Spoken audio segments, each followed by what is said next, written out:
La primera pregunta que me hice y que les hago a ustedes es: ¿qué es la pobreza?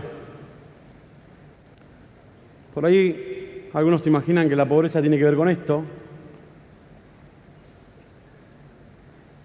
Y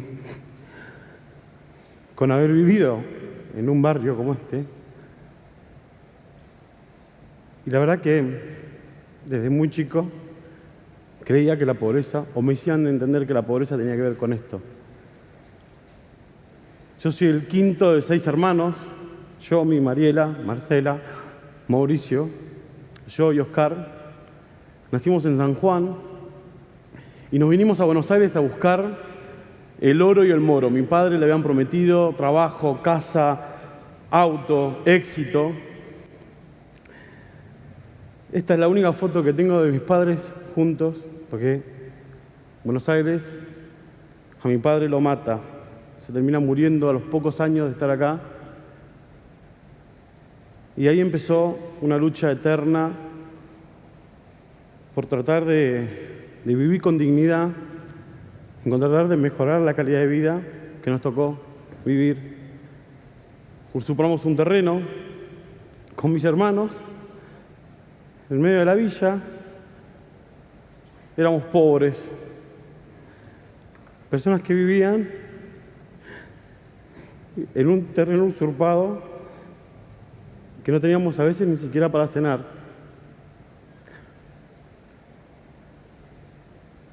Sin embargo, a pesar de todo esto,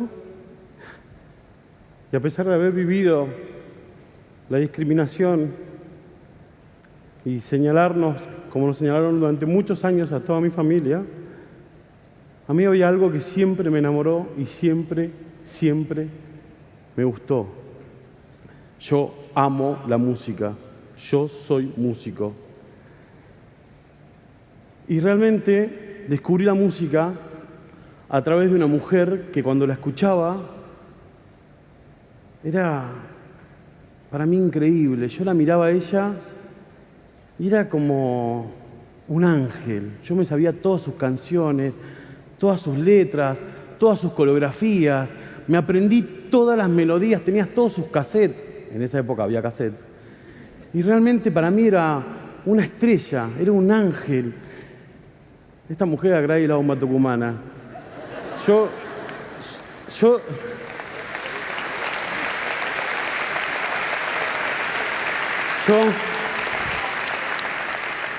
soñaba con Gladys. Yo una vez le dije a mi mamá: mamá, quiero ser Gladys. Y me dijo: ay, hijo, ¿no te gusta Antonio Ríos? No, le digo, o Alcides. No, yo quería ser Gladys. Y mi mamá me decía: bueno, pero la nueva luna, no. Yo soñaba con alguna vez ser un artista como ella. Siempre soñé con ella. Siempre soñé con aprender a tocar sus temas. Entonces un gran amigo mío de la infancia, Edgardo, que su mamá trabajaba en el barrio, Olga, desarrollando proyectos para que personas como yo, que vivíamos en estos barrios, podíamos estudiar, hacían un proyecto en la Fundación Creo Vale la Pena que trabajaba con el arte en contexto de pobreza. Mi amigo me dijo un día: che, Daniel, ¿por qué no te dejás de romper la bola con la música y te anotás en el Centro Cultural Comunitario donde daban talleres gratuitos de teclado y piano? Y yo le dije: no, yo voy a tomar clase de piano. Ridículo, yo tengo que salir a hacer que nuestra vida tenga sentido. Y él me decía: pero andá, anotate a la clase de piano. Y me anoté en la clase de piano, los sábados a las 9 de la mañana. Decías: ¡ah, qué lindo! Resulta que en esta fundación había una profesora, concertista de piano, Liliana Alper, que daba una vez por semana un par de horas de clases gratis a las personas que no podíamos pagar la clase. Fui a la clase de piano cuando tenía 9 años y la vi a Lili una profesora de piano con tacos, un chal de seda, anteojos, ojos verdes, rubia. Yo la miré, ella me miró y me dijo, ¿cómo te llamas? Daniel. ¿Y qué haces acá? Había un piano vertical al lado de ella y yo le dije, yo quiero tocar eso. Me dice, ah, sí, ¿y qué querés tocar? Y yo le dije, Gray la bomba tucumana, le dije yo. Y ella me dijo, ¿y quién es esa mujer? Ah, ¿cómo usted no es profesora de música? No, sí, la verdad que sí, pero la verdad que no conozco a todos los músicos. Pero si vos traes un cassette de ella, yo lo escucho y te enseño. ¿En serio? Le dije yo, sí. Voy a mi casa, agarro el cassette, lo traigo y Lili empezó. Sí, do, re, mi, fa, sol, si, do. Y yo dije, wow. Y me empezó a enseñar y yo me sentía que era John Lennon tocando Imagine, ¿entendés? O sea, cosa impresionante.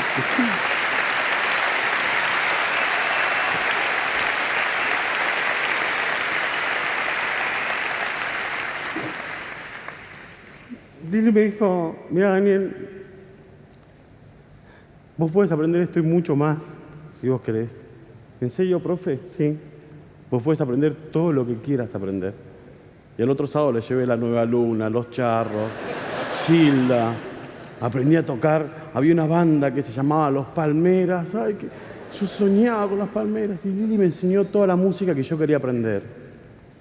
Al poco tiempo yo ya había aprendido todo lo que quería. Y Lili me dijo, ¿y ahora qué querés aprender?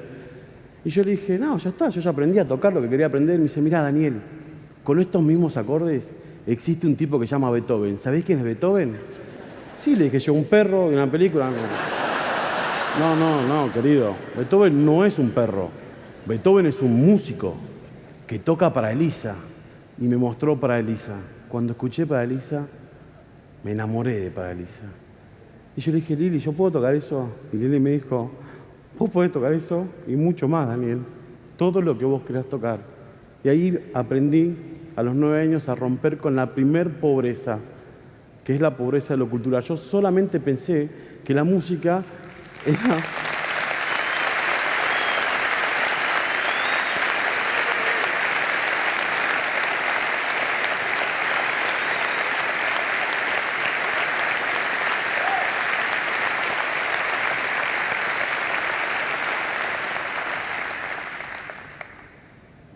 Yo pensé que la música era lo que escuchaba en mi barrio, pero no sabía que existían otro tipo de música. Y así aprendí a ser no solamente músico, sino a los 14 años Lili me vuelve a poner un desafío con una compañera que tocábamos los dos pianos juntos, Marcela Tula, que los dos habíamos a clase y me dicen, bueno, ahora ustedes, después de 5 años de tomar clases gratis en el Centro Cultural, tienen que empezar a dar clases a otros. Y yo dije, no, Lili, yo no puedo dar clases a otros. Sí, ustedes pueden dar clases a otros, pero Lili, yo no tengo nada para dar. Y me dice, mirá, para dar no hace falta que tengas algo en el bolsillo. Lo único que tenés que hacer es querer ayudar a otros. Entonces empecé a dar clases en mi barrio. Con Marcela aprendimos los dos a dar clases. Entonces en el barrio dábamos clases a jóvenes, los más principiantes del barrio. Entonces pasé a ser el pibe que se juntaba en la esquina a mandarse cagadas a el profesor del barrio. Yo pasaba por la vereda y me dicen, profe. Pasaba como 4 veces por la vereda. Iba al almacén y me decían, ¿cómo le va, profesor? Si lo hace un caramelo. Yo agarraba como 5 porque, claro, la hija del almacenero era mi alumna. Y ahí aprendí a derribar otra pobreza, que es la pobreza de la dignidad, que es la pobreza que se pierde, porque uno, por vivir en los contextos en los que vivimos, piensa que solamente la pobreza tiene que ver con el hambre y el frío que uno se vive a la noche, pero no. La pobreza poco tiene que ver con lo económico, sino tiene que ver con qué haces vos para proyectar tu proyecto de vida. ¿Qué haces vos para poder decir quién sos sin importar el título ni el cargo que tengas en una empresa, sino quién sos como persona? Y eso yo aprendí a los 14 años para empezar a dar clases a otros en mi barrio. A los 17 años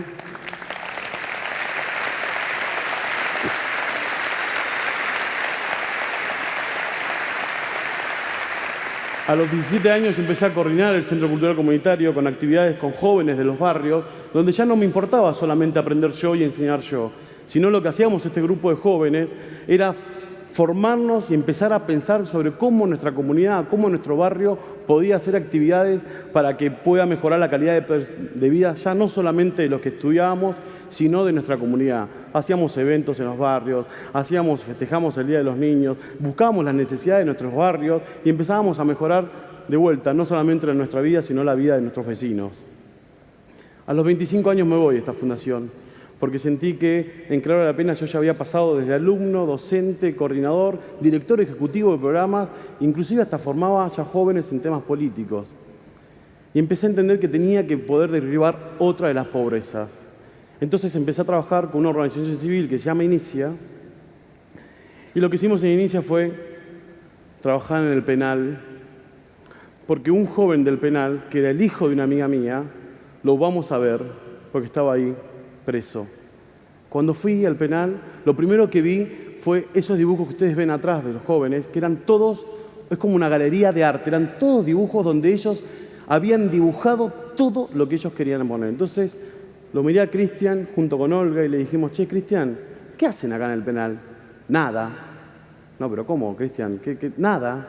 Y los lunes nada, y el martes nada, el jueves nada. Le digo, ¿y si yo te propongo un taller donde ustedes puedan pensar el error que cometieron por el cual están acá adentro y puedan pensar un proyecto una vez que salgan del penal? Y Cristian me contestó, ¿vos harías eso por mí? Claro que sí. Entonces empezaron un taller donde hablábamos del liderazgo, de que ellos puedan liderar su proyecto de vida. Teníamos un libro que se llama Los Nuevos Líderes, que era de esta asociación civil, y los nuevos líderes tenían capítulos como por ejemplo la transformación personal, el bien común, la ética y los valores. Cada capítulo lo leíamos con los presos, con los 48 presos que fueron al taller, y no solamente eso, sino que armábamos un cómic y cada uno podía poner en el cómic lo que se quedaba con ese capítulo. Pero no solamente hacíamos esto, sino que después invitábamos a los escritores de ese libro y reflexionábamos sobre el taller que nosotros estábamos dando. O sea que los presos también podían pensar una manera de proyecto de vivir una vez que salgan de ahí. Y ahí rompí otra pobreza, que es la pobreza del prejuicio. Uno piensa que las personas que están privadas de su libertad no solamente se merecen estar ahí, sino también son personas que no tienen la capacidad y la dignidad de poder cambiar su futuro. Sí, pueden cambiar su futuro. Lo único que necesitan son oportunidades. Y yo, ahí lo que estaba brindando es una oportunidad. Pero no solamente con esta pobreza derribé la pobreza del prejuicio. Después me tocó trabajar en otro proyecto donde un compañero, un conocido, un gastronómico, que tenía en el Bajo de San Isidro una cadena de restaurantes, me dijo, che, Dani, enfrente de mis restaurantes está la Villa Martín Llomar. Y la verdad no sé qué hacer, porque cada vez que paso por ahí me dicen, Bigote, ¿tenés laburo para mí? Y él me dice, yo no sé qué hacer. Entonces lo que hicimos fue un programa que se llama Cocina para Integrar. ¿Qué es lo que hacíamos? Este gastronómico les enseñaba a las mujeres de la Villa Martín Llomar a que sean chef, a que puedan formarse ya no solamente como personas que se dedican a las changas, sino también un oficio como el gastronómico.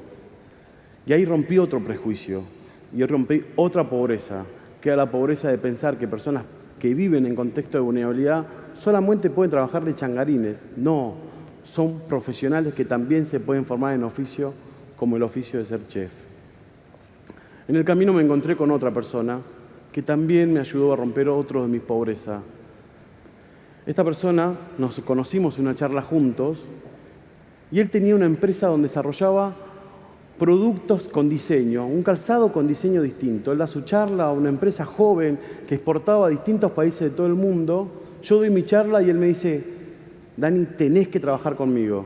Y yo le dije, Tomás, ¿qué crees que labure con vos en la empresa? Vos tenés que hacer en mi empresa lo que vos haces en los barrios. Tenés que trabajar en mi barrio, que es mi empresa con mi comunidad, con mis empleados. ¿Y qué querés que haga? Quiero que seas el gerente de recursos humanos. Y yo dije, pero Tomás, yo no sé ni liquidar sueldo. Me dice, no me importa. Eso lo vas a aprender. Lo que vos sabés es escuchar y estar con la gente. Después de trabajar 3 años con él, me propone ser, además de eso, yo soy hoy el gerente de Cultura y Felicidad. En el sector privado me dedico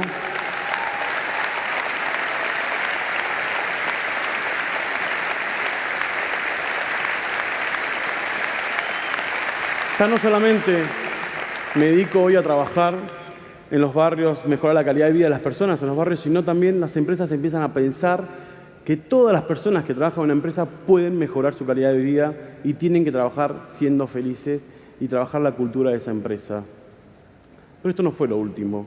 El último gran proyecto que tengo junto con 3 amigos es armar un emprendimiento social que se llama Creer Hacer. ¿Qué es Creer Hacer? Es un emprendimiento social donde trabajamos con el sector privado, con el sector público y con el sector social, armando un puente para que estos 3 sectores puedan mejorar la calidad de vida de cualquier persona. Tenemos un montón de proyectos con esta institución, donde es fortalecer a las ONG que quieran fortalecerse. Tenemos un proyecto que se llama Barrio Abierto, que es replicar un modelo muy parecido a este, pero en medio del barrio, que por ejemplo es en La Cava. En el medio de La Cava vamos a armar un evento que se llama Cava Abierta, donde 6 oradores, donde vengan a contar su historia muy parecida a la mía, le puedan contar a sus vecinos que ellos decidieron dar un paso al frente, que ellos decidieron mejorar su calidad de vida.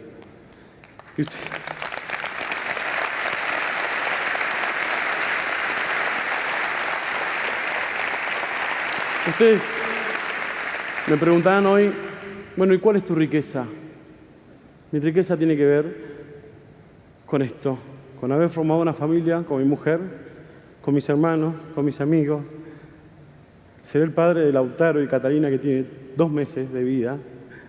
Yo les quiero decir algo. Cualquiera de los que está acá, cualquiera puede ser una Liliana Alper. Cualquiera de ustedes le puede dedicar una vez por semana a alguien para que transforme su vida. Miren, chicos.